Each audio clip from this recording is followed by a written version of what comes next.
সকালে আমাকে চা খাওয়াতে নিয়ে এসেছিল, তারপর বললো ভাই চা খেতে যাবি, চা খাইয়ে কোথায় নিয়ে এসছিল দেখা যাবে বলতে। ভাই এটা তো সেরা জায়গা ভাই। Tata guys, Darjeeling.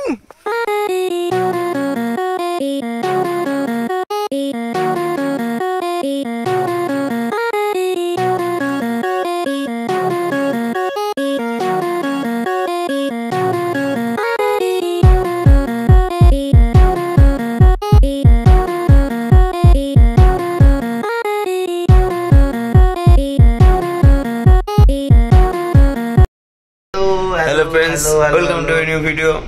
কালকে আমরা সবাই খেলিয়েছিলাম, ওই জন্য ভিডিও কিছুই করা হয়নি।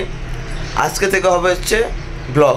আজকেও মোড়ে পড়ে আছি, যদিও তাও তোমাদের জন্য কাজ করবো, তোমাদেরকে দেখাবো আমরা দার্জিলিং। আজকে সাইট সিন করবো আমরা সবটি, গাড়ি করে মজা হবে। আর একবার তোমাদেরকে হোটেল থেকে আমাদের ভিউটা দেখাই, দেখো একবার। তোমরা দেখতেই পাচ্ছ আমাদের হোটেল রুমটা। তো আমরা 5 জন হিসাবে রুম নিয়েছিলাম, একটা বেডে 3 জন করে শোয়ার মতন ক্যাপাসিটি ছিল। আর রুমটা ছিল পুরো ওপেন ভিউ রুম, মানে এই রুম থেকে কাঞ্চনজঙ্ঘারও ভিউ পাওয়া যায়। শুধু আমরা ওয়েদারটা খারাপ থাকার কারণে কাঞ্চনজঙ্ঘার ভিউটা পাইনি। রুমের রেন্ট নিয়েছিল 800 টাকা। আমরা সিজনে গেছিলাম তাই একটু বেশি চার্জ করেছিল, তোমরা একটু বার্গেনিং করতেই পারো। আর এখানে খাবার দাবার ঠিকঠাক ছিল না, অবশ্যই হোটেল ছাড়াও তোমরা বাইরে থেকে অবশ্যই খেতে পারো। কিন্তু একটা বিশাল প্রবলেম ফেস করেছিলাম, মানে হোটেলে তোমরা যদি শান্তি চাও শান্তি পাবে না, কারণ সারা দিন নিচে দার্জিলিং স্টেশন, তাই প্রচুর আওয়াজ হয়। আর যদি হোটেল থেকে বাইরের ভিউটা দেখো খুবই সুন্দর, কারণ হচ্ছে পুরো দার্জিলিং সিটির ভিউ পাওয়া যায় আমাদের রুম থেকে। তো দার্জিলিংয়ের সাইট সিন করতে আমাদের গাড়ি ভাড়া নিয়েছে 3300 টাকা। আর তোমাদেরকে বলছি তোমরা অবশ্যই হোটেলের দ্বারা গাড়ি বুক করবে না, চক বাজারে বা বাস স্ট্যান্ডে চলে গিয়ে ওখান থেকে অনেক কম প্রাইসে তোমরা গাড়ি বুক করতে পারবে। সাইট সিনে আমরা প্রথমেই চলে এসেছি টি গার্ডেনে, হ্যাপি ভ্যালি টি গার্ডেন। এখানে আমরা একটু ট্রেকিং করে নিচে নেমে গেছিলাম।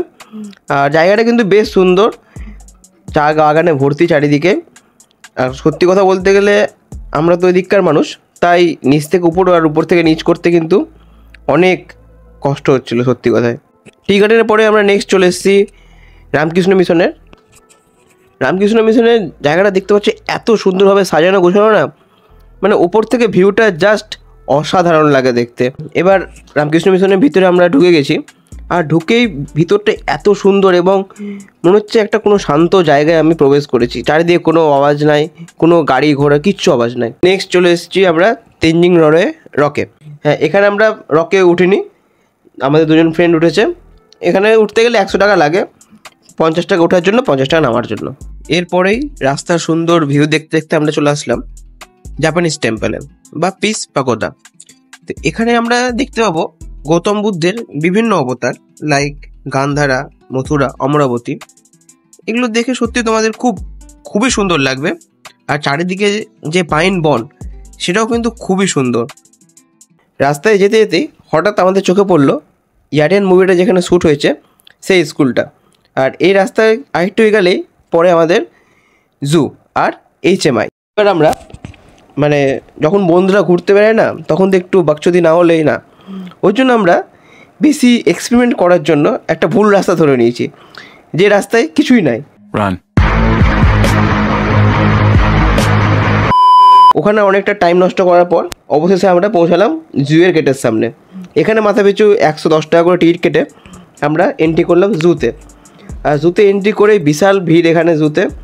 ঢুকতে ঢুকতে আমরা দেখতে পেলাম ভাল্লুক দাদাজি এখানে বেশ মজা করে বিছানায় উঠছে, বিছানা থেকে নামছে, এগুলো খেলা দেখালো আমাদেরকে, এন্টারটেন করলো ভাল্লুক। বুঝতে পারলাম এই জন্য আমরা টাকাটা দিয়ে জুতে এন্ট্রি নিয়েছি। এছাড়াও তারপরে আমরা দেখতে পেলাম হোয়াইট টাইগার, সাইবেরিয়ান টাইগার, বিভিন্ন বাঘের বিভিন্ন রকম ভ্যারাইটি, তাছাড়াও বিভিন্ন বাকড়া দেখে আমরা এগিয়ে গেলাম পাখির দিকে। তারপর গেলাম বিভিন্ন ধরনের পাখি টাখি দেখলাম, যেগুলো ক্লিপ তোমরা দেখতেই পাচ্ছ। তারপরে আমরা দেখতে পেলাম মেন জিনিস, জুয়ের মেন জিনিস এবং খুবই রেয়ারেস্ট প্রাণী আমাদের রেড পান্ডা। খুবই সুন্দর লাগছে রেড পান্ডাটা দেখে। তারপরেই আমরা এগিয়ে গেলাম HMI এর দিকে। HMI আমাদেরকে ভিডিও করতে অ্যালাউ করছিল না, কাউকে করে না অবশ্যই, কিন্তু আমরা সিক্রেটলি মিশন করে তোমাদের জন্য কয়েকটা ক্লিপ নিয়েছি।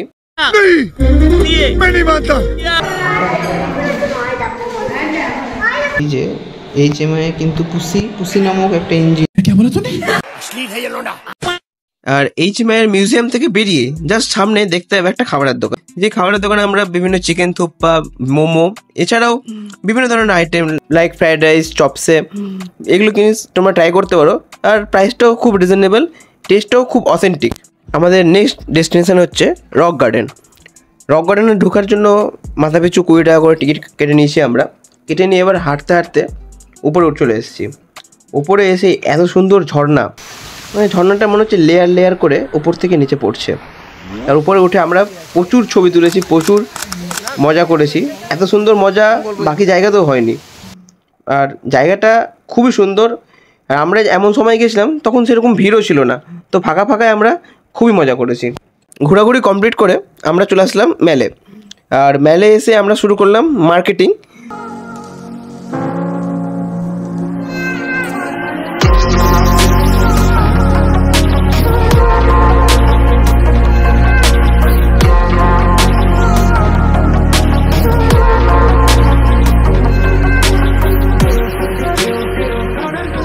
তারপরে আমরা ডিনারের জন্য চলে আসলাম সাংগ্রিলাতে, যেখানে আমরা খাবার অর্ডার করেছিলাম, যেটা ছিল খুবই টেস্টি। আর সঙ্গে অ্যাম্বিয়েন্সটা ছিল চরম। আর স্টাফদের বিহেভিয়ার নিয়ে তো কোনো কথাই হবে না। পরের দিনের জন্য আমরা বাস স্ট্যান্ড থেকেই গাড়ি বুক করে নিয়েছিলাম আগে থেকে। 2300 টাকা দিয়ে আমরা রওনা হলাম তিনচুলের উদ্দেশ্যে। তো তিনচুলে যাওয়ার পথে আমরা কয়েকটা জায়গা ঘুরে নেব, যেমন Lamahatta pine forest, orchid garden, আর তিনচুলে ভিউ পয়েন্ট। তো আমরা পৌঁছে গেছি পাইন ফরেস্টে। এবার পাইন ফরেস্ট দিয়ে আমাদেরকে আগেই বলে দিয়েছিল এখানে পন্ড আছে। পন্ডটা কিন্তু অনেকটাই উপরে, তো ওখানে সুন্দর রাস্তা করা আছে। আমরা তো ব্যাচেলার, আর আমরা তো বাকচুদি করতে 1 নম্বরে আছি, তো নর্মাল রাস্তা দিয়ে যাব না, আমরা ধরবো শর্টকাট। তো শর্টকাট যাওয়ার সময় কি হতে পারে সবাই জানি, অনেকবার পড়েছি, মজাও হয়েছে। কিন্তু উপরে গিয়ে যা দেখলাম, ভেবেছিলাম খুব সুন্দর দৃশ্য পাবো, সত্যি সুন্দর, কিন্তু গরমের জন্য পুরো ঝিলটাই শুকিয়ে গেছে, একদম জল নাই। তারপর আবার রওনা হলাম নিচে নামার জন্য। এরপর রাস্তা দিয়ে খুব সুন্দর সুন্দর দৃশ্য দেখতে দেখতে আর দুদিকে চায়ের বাগান দেখতে দেখতে আমরা পৌঁছে গেলাম তিনচুলে ভিউ পয়েন্টে। আর তিনচুলে ভিউ পয়েন্ট থেকে দৃশ্যটা জাস্ট অসাধারণ। তো অবশেষে আমরা পৌঁছে গেছি অর্কিড গার্ডেনে, যেখানে আমরা দেখতে পেলাম বিভিন্ন ধরনের ক্যাকটাস গাছ। এতগুলো ক্যাকটাস গাছ আমি কখনো দেখিনি। এছাড়াও আছে অর্কিড গাছ ছাড়াও আরও বিভিন্ন ধরনের ঔষধি গাছ এবং অনেক ধরনের গাছ। তাছাড়াও ছিল এখানে কয়েকটা গ্রিন হাউস আর খুব সুন্দর একটা বাগান। অবশেষে সারাদিন গাড়িতে ঘুরে বেড়ানোর পরে আমরা পৌঁছালাম রায় রিসর্ট, যেটা আমি ইউটিউবে একজনের ভিডিও দেখে বুক করেছিলাম। কিন্তু যেরকম ভিডিও দেখেছিলাম সেরকমই মাল পেলাম সেটা ভাবতে পারিনি। যখন রিসর্টের সামনে পৌঁছালাম, তো আমার বন্ধুরা বলল যে ভাই, যে 2800 টাকায় আমরা রুমটা বুক করেছি, 2800 না 2800 পর আরেকটা শূন্য আছে। সত্যি বলতে গেলে রাস্তার মধ্যে যতগুলো প্রপার্টি দেখেছিলাম, আর ওখানে আমি অনেকগুলো জায়গায় কন্ট্যাক্ট করেছিলাম, ওটা ছিল ওখানকার বেস্ট প্রপার্টি। এত সুন্দর মনোরম পরিবেশ, আর সামনেই একদিকে কালিম্পং সিটি, তার সামনে নামচি, আর তার মাঝখানে কাঞ্চনজঙ্ঘা। খুবই সুন্দর দৃশ্য, খুবই সুন্দর দৃশ্য। যেরকম নিজস্ব ভিউ পয়েন্ট আছে ওদের, আর নিজস্ব কটেজগুলো জাস্ট অসাধারণ দেখতে। এখানে আমাদের টোটাল কস্ট পড়েছিল, আমরা 5 জন ছিলাম, 5 জনের জন্য একটাই রুম দিয়েছিল। সেটা রুমের কস্ট ছিল আমাদের 2800 টাকা, আর পার হেড 650 টাকা করে 4টা মিল, যেখানে আমরা লাঞ্চ, ব্রেকফাস্ট, ডিনার এবং স্ন্যাক্স। সেদিনকার রাত্রেটা খুব সুন্দরভাবে আমরা কাটিয়ে পরের দিন সকালে উঠেই দেখছি প্রচণ্ড বৃষ্টি হচ্ছে। ভোরবেলা থেকে কন্টিনিউ বৃষ্টি চলছে। তো বৃষ্টির মধ্যে আমরা কিছু দূর হাঁটলাম। হাঁটার পরে যখন আমরা ফিরলাম, জাস্ট তখনই আমাদের সামনে আকাশটা ক্লিয়ার হলো, আর বেরিয়ে হলো আমাদের মহারাজ কাঞ্চনজঙ্ঘা। জাস্ট অসাধারণ লাগছিল ভিউটা দেখতে। চোখের সামনে কাঞ্চনজঙ্ঘা, আর কি চাই। কিন্তু একটু মন খারাপ হচ্ছিল, সেটাই আমাদের কাছে লাস্ট দিন। এরপর আমরা দুপুরের লাঞ্চ করে আমরা গাড়ি ধরে বেরিয়ে পড়লাম আবার এনজিপির উদ্দেশ্যে। আসার পথে আমরা তিস্তা বাজার এবং সেবক হয়ে ফিরলাম। পুরো রাস্তায় প্রায় আমরা তিস্তা নদীর সঙ্গে সঙ্গে একসাথে আসলাম। শেষ আমাদের এখানেই ট্রিপটা শেষ হচ্ছে আজকে। অনেক দিন পর তোমার সাথে ব্লগ আপলোড করলাম, আর ভালো লাগলে ভিডিওটা like, share and subscribe. By.